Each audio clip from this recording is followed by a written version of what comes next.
para mi Rey y mi Señor, para aquel que me amó. En mi corazón hay una canción, sí, Señor, que demuestra mi pasión. Para mi Rey y mi Señor, para aquel que me amó. Hermoso eres, mi Señor, hermoso eres tú, amado mío. Tú eres la fuente de mi vida y el anhelo de mi corazón. Hermoso eres, mi Señor, hermoso eres tú, amado mío. Tú eres la fuente de mi vida y el anhelo de mi corazón. Pacientemente esperé en el Señor, y Él se inclinó y oyó mi clamor. Hoy en este programa de Juntos nos unimos para decir: en mi corazón hay una canción que demuestra mi pasión. Para mi Rey y mi Señor, amén. Para aquel que me amó. Hermoso eres, mi Señor, hermoso eres tú, amado mío. Tú eres la fuente de mi vida y el anhelo de mi corazón. Aleluya. Hermoso eres, mi Señor, hermoso eres tú, amado mío. Tú eres la fuente de mi vida y el anhelo de mi corazón. Amén. Aleluya. Bendito sea el nombre del Señor. Bienvenidos todos a nuestro programa de Juntos. Es una alegría poder compartir con ustedes el estudio de la Biblia e incorporar el mensaje de Dios a nuestra vida. Somos los pastores Aguilar Alfaro, así que estamos muy contentos de estar con ustedes. bendiciones. Bueno, hoy sí dijo bien el apellido. Generalmente él dice Aguilar Herrera. Que es el otro apellido mío. Los hombres. Así de que cuando lo escuché me quedé como quieta y pensé, vamos a ver si lo recuerda. A veces uno va mecánicamente. Pero bien, qué bueno poder continuar creciendo, porque realmente cómo crece uno. Creo que más crecemos nosotros. Sí, cómo maduramos en el Señor al conocer las verdades del Evangelio, que la palabra es el ancla segura para nuestras almas. Amén. Bienvenidos, estamos con esta carta de Judas, un capítulo nada más, 25 versículos. A veces pasa inadvertida para los creyentes y para los predicadores, pero está allí.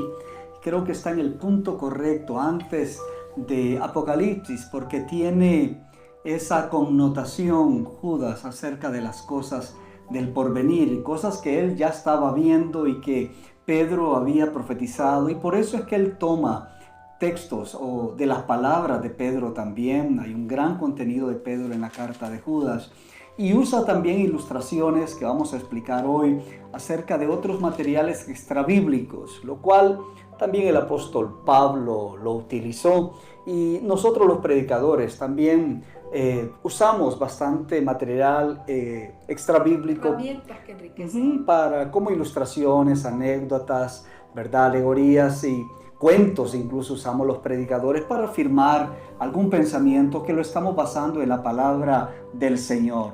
Pero creo que por eso es tan importante estudiar esta carta de Judas, porque al principio costó mucho que estuviera dentro del canon bíblico, dentro de la lista de los estándares, ¿no? Sí, exacto, que estuvieran bajo el estándar canónico, es decir, que estuvieran en base a lista o que se consideraran inspirados por el Espíritu Santo. La Biblia nunca ha cerrado, que nos dice que no debemos de leer o estudiar otro material, así como que el estudio de las ciencias por sí misma es contradictorio a la Biblia. Todo lo contrario.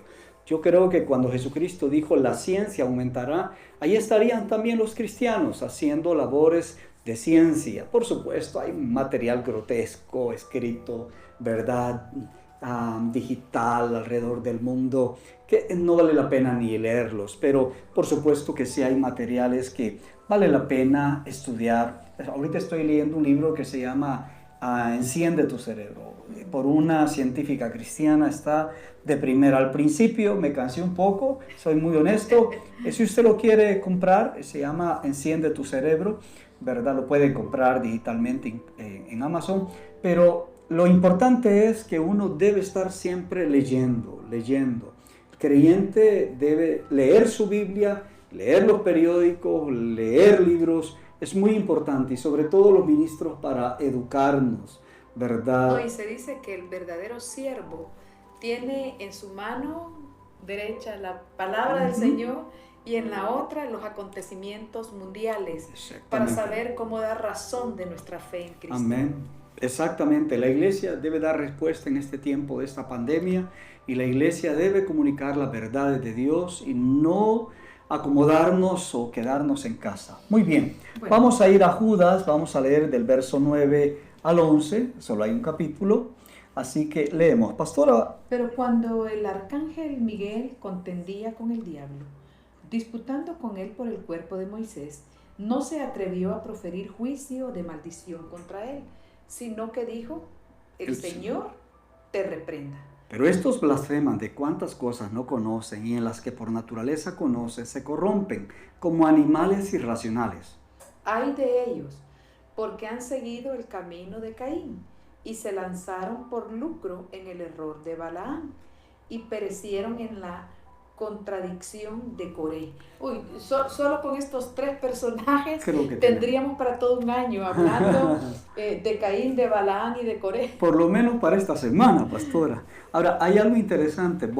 Usted volvió a encontrar otra triada, ¿verdad? El Judas es bueno, buenísimo. Vamos a ver si la primera era la primera era llamados, santificados y guardados.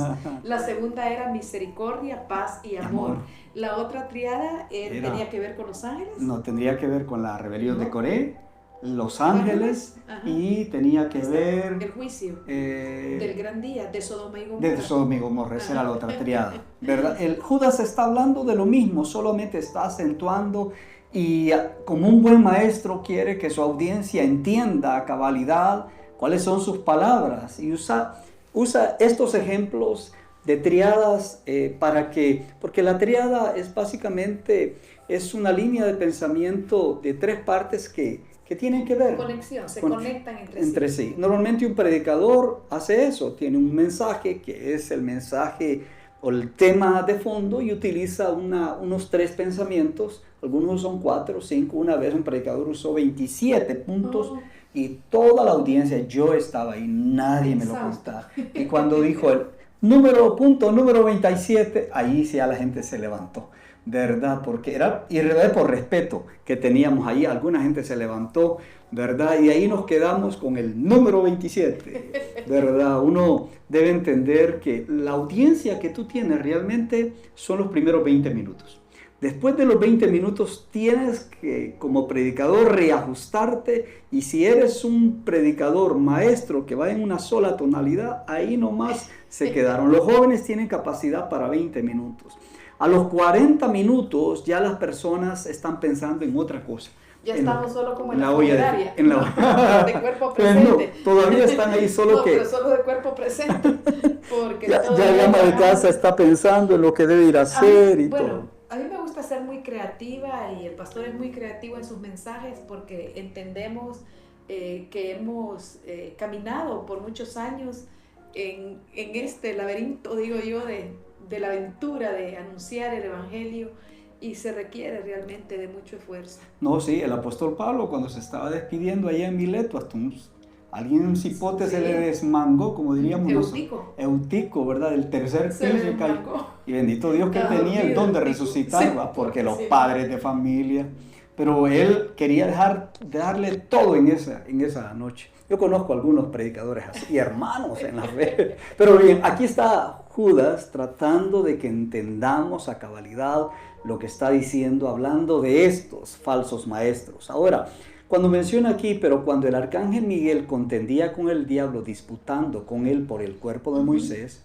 no se atrevió a proferir juicio de maldición contra él, sino que dijo: el Señor te reprenda. Aquí rescatamos primero que Miguel era un príncipe, el príncipe de Israel. Creo que es el príncipe de Israel hasta el día de hoy. Creo que el príncipe de Miguel era real, verdadero, está en la Biblia, ¿verdad?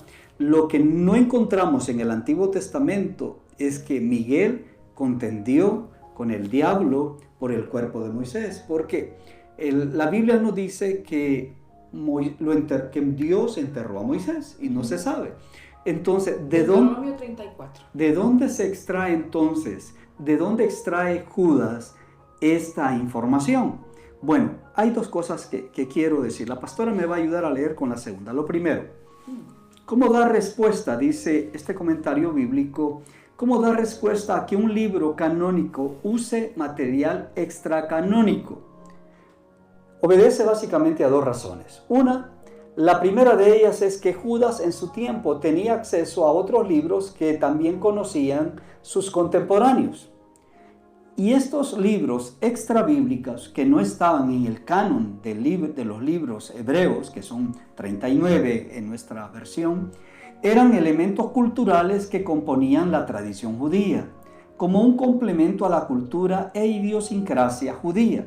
Así es que cuando Judas los emplea, usa los recursos de la tradición del pueblo, es decir, la mayoría de la gente estaba familiarizada con este libro, que aquí en particular, esto que habla de Miguel, que lucha por el cuerpo de Moisés contra el diablo, está tomado del libro que se llama Asunción de Moisés. Entonces era conocido, pero no fue ni por el pueblo israelita o judío, fue aceptado totalmente ese libro, o no fue aceptado ese libro dentro del canon del Antiguo Testamento. Algo que quiero decir, pastora, es que nosotros, los cristianos evangélicos, usamos el canon certificado por el pueblo hebreo judío de los 39 libros del Antiguo Testamento.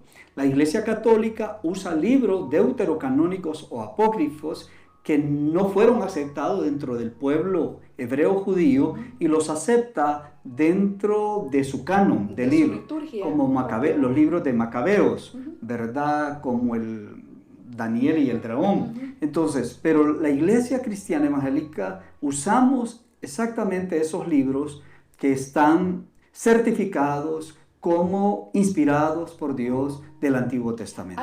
Hay un buen libro, bueno, es un compendio realmente de evidencias que exige un veredicto.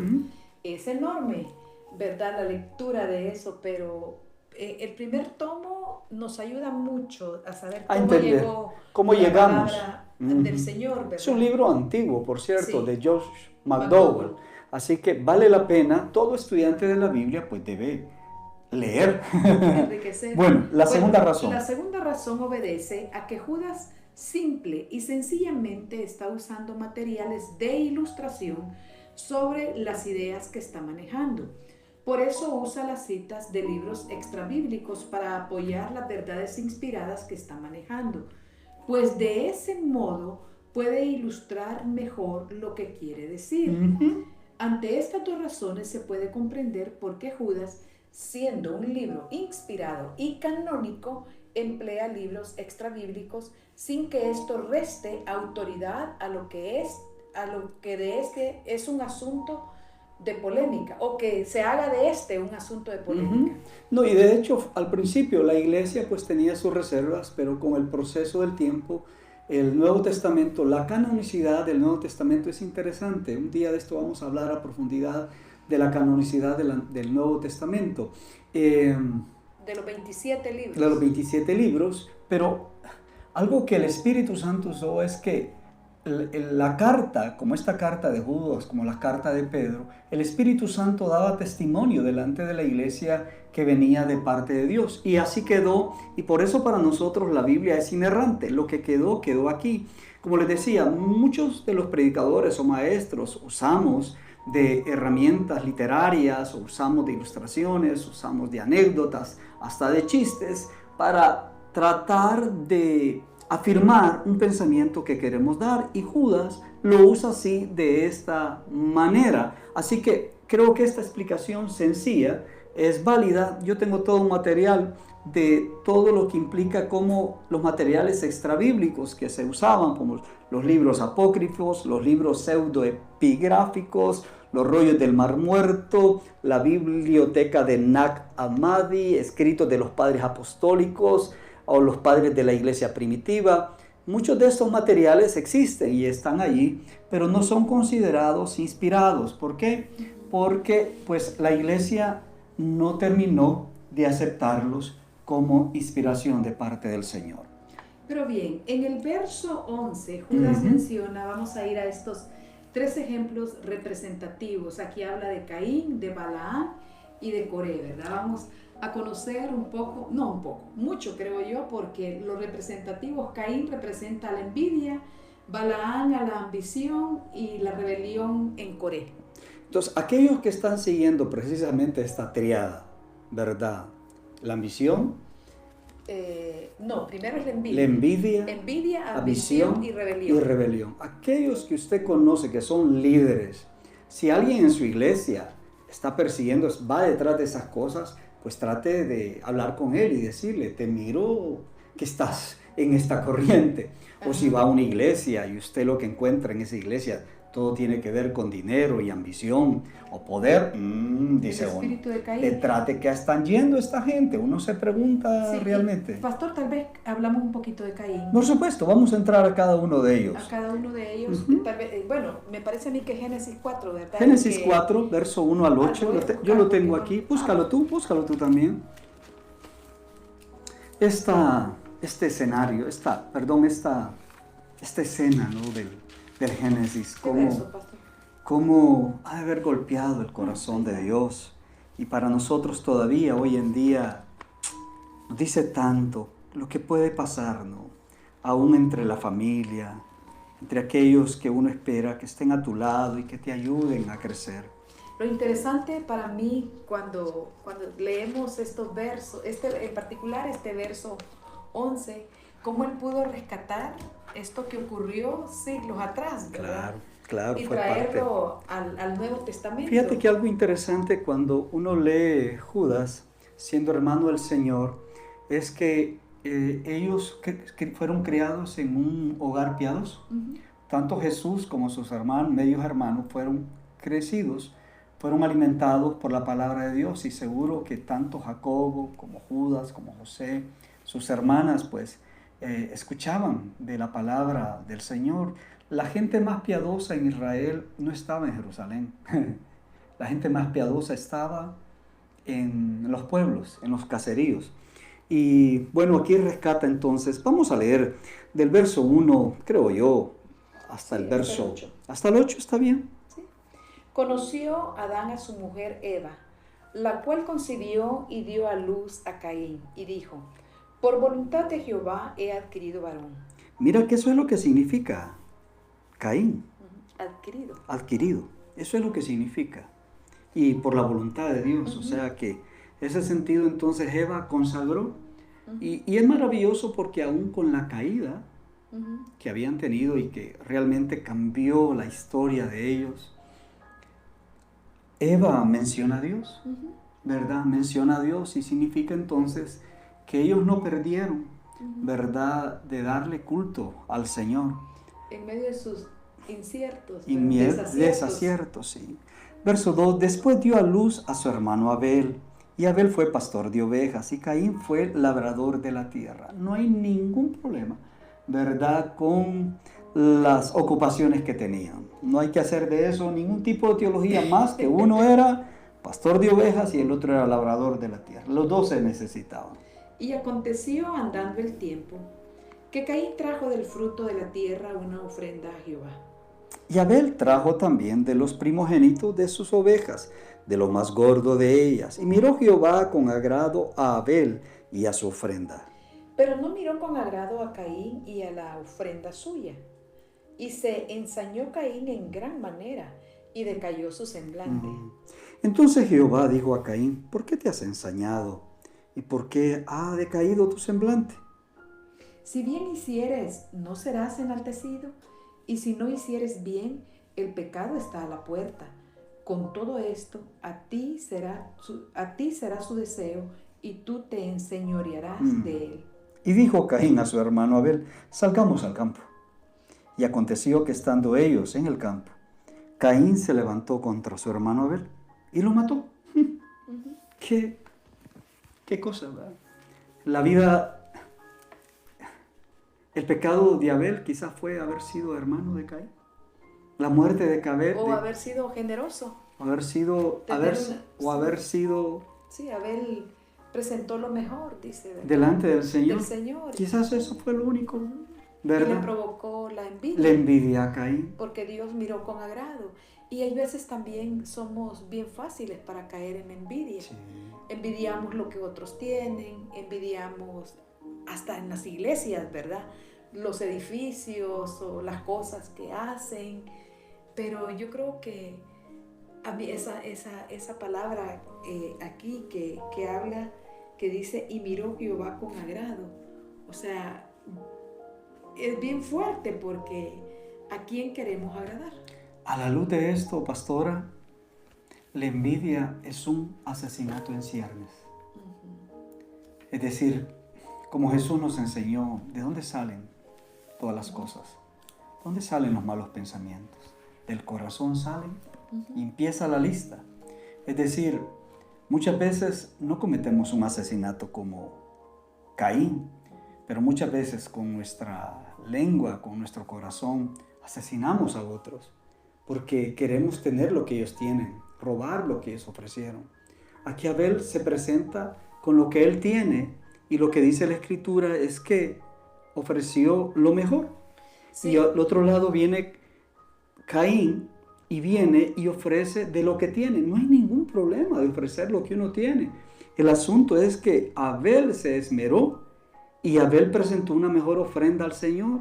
Dios tomó la ofrenda de Abel y no miró a Caín. Pero Caín pudo haber reflexionado y decir, oh, buen ejemplo me está dando mi hermano. La próxima vez voy a presentar una ofrenda como Dios quiere. Es lo que tuvo que haber hecho. No, y aquí el primer asesinato que se registra es este de Génesis 4, ¿verdad? Y quizás lo hemos oído, que Caín mató a Abel. Pero ¿cómo reaccionamos, verdad? En lugar de reconocer que quizás necesitamos mejorar, porque también hay veces envidiamos hasta la entrega de hermanos, como tú decías, ¿verdad? Judas creció en un hogar piadoso. Sí. Y cuando nuestros hijos crecen en un ambiente cristocéntrico, van a sobresalir donde estén. Sí. Van a ser puestos en evidencia para bien, ¿verdad? Cuando los hijos crecen en un hogar con integridad, así van a manejar sus asuntos también con integridad.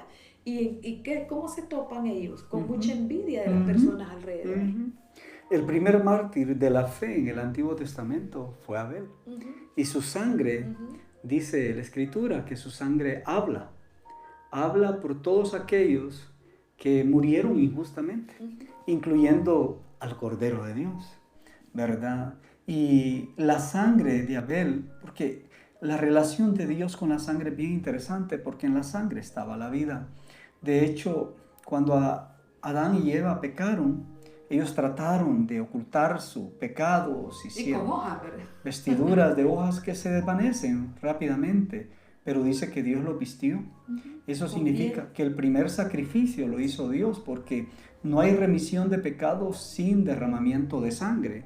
Eso está expuesto desde el Antiguo Testamento hasta llegar a la cruz, donde Jesús derramó su sangre por nosotros, porque no podía haber libertad del pecado o perdón de pecados sin el derramamiento de sangre. Por eso es que la sangre de Abel clama, como dice el libro de Hebreos. Y es interesante que Dios, en esa misericordia, cuando uno sigue leyendo estos versos, es Dios quien le dice a Caín, porque está decaído tu y semblante. Jehová dijo a Caín, ¿dónde está Abel tu hermano? Como si Dios no supiera, ¿verdad? Sí, y él dice, a causa soy yo, guarda de mi hermano. Y él respondió, no sé. Es que el envidioso siempre se oculta, ¿verdad? Sí, mira que esas dos cosas me parecen muy importantes, porque Caín era el hermano mayor y en realidad él era el guarda de su hermano delante de Dios, y él simplemente se lava las manos, porque normalmente las personas que cometen acciones como estas se quieren lavar las manos porque no quieren responder al sentimiento de culpa que tienen, pero Dios conmina a Caín y le dice, ¿dónde está tu hermano? Y todavía le dice, no sé. No sé. Y dice, ¿acaso soy guarda de mi hermano, verdad? O sea, dos respuestas que lo llevaron al acabose, ¿verdad? Porque y Dios se tiene que pronunciar y decirle, ¿qué has hecho? Yo miro la misericordia de Dios con Caín, pastora. Lo primero, le dice, ¿qué vas a hacer? ¿Por qué está decaído tu semblante? Porque le dice que el pecado está a la puerta. Es como una serpiente que está debajo de la puerta. Le dice, tu pecado está a la puerta, se va a enseñorear de ti. Y Caín no puede entender que el amor de Dios lo quiere librar realmente de eso. Luego, cuando niega, y por último, cuando uno lee y Caín le dice, que me mire, me matará. Y Dios puso una señal de misericordia en Caín para que nadie lo matara. No, pero por lo menos en el verso 13 ya le dice, bueno, Dios le da la sentencia, ¿verdad? Le dice, tu hermano, la sangre de tu hermano clama a mí desde la tierra. Ahora pues, maldito seas tú de la tierra que abrió su boca para recibir de tu mano la sangre de tu hermano. Cuando labres la tierra, no te volverá a dar su fuerza, errante y extranjero serás en la tierra. Y dijo Caín a Jehová, grande es mi castigo para ser soportado. Dice, aquí me echas hoy de la tierra, y de tu presencia me esconderé, y seré errante y extranjero en la tierra, y sucederá que cualquiera que me hallare me matará. Y mire lo que tú mencionabas, la misericordia de Dios, y le respondió Jehová, ciertamente cualquiera que matare a Caín 7 veces será castigado.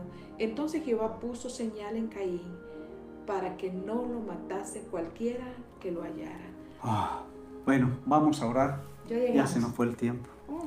Señor, hoy en esta mañana, en este día, lo que queremos es que tu palabra caiga en nosotros en buena tierra y puedas tratar, Espíritu Santo, con nosotros en aquellas cosas que suben a nuestra mente, a nuestro corazón, esas envidias, Dios, esos celos amargos en nuestra alma, Señor, que no provienen de ti, sino que es terrenal, animal, dice tu Escritura, Señor, diabólica.